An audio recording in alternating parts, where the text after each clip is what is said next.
अरे आज तुम्ही ज्या ठिकाणी सकाळी फोटो काढायला गेले तुम्हाला तिथंच जावं लागलं। मी तुम्हाला सांगतो, तुम्ही गावात जिकडे जाल तिकडे जाल, मला बरेच लोक म्हणता की तुम्ही यांना काहीतरी सजा दिली पाहिजे, यांना काहीतरी अद्दल घडवली पाहिजे। मी त्यांना आयुष्यभराची अद्दल घडवायचं ठरवलंय। ती अद्दल काय?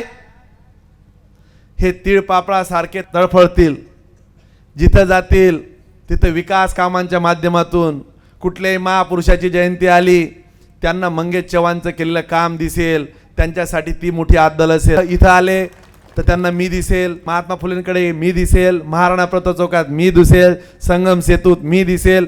त्यांच्या घरी कोणी पाहुणे आले, ते बगीच्यात गेले, ते म्हणतील की आम्ही मंगेश दादाने बनवलेल्या बगीच्यात गेलो। रस्त्याने गाडी कधी फास्ट आली, ते म्हटतील त्यांच्या घरी जर 4 नातेवाईक आले, ते काय सांगतील, अहो रस्ते लई छान झाले, तुमच्या आमदाराने रस्ते केल्यामुळे तुमच्या घरी लवकर पोहोचलो। इथं काही व्यवस्था आहे का? स्विमिंग टँकमध्ये पोहायला गेले, मंगेश दादाने स्विमिंग टँक बनवला। अशी त्यांची अद्दल घडवायची आहे। फिरायला काही जागा आहे का? आता मी बोटिंग चालू करतोय, माहिती तुम्हाला कोणाला? त्यांचं कधी बोर झालं तर बोटिंगमध्ये फिरायला त्यांनाही जाता येईल, जरा फिरून येता येईल। अरे विरोधकांना जर अद्दल घडवायची आहे, जन्माची अद्दल घडवायची असेल तर विकासाच्या माध्यमातून त्यांना मी अद्दल घडवणार आहे। असं कटशाटचं राजकारण मी त्यांना करणार नाहीये।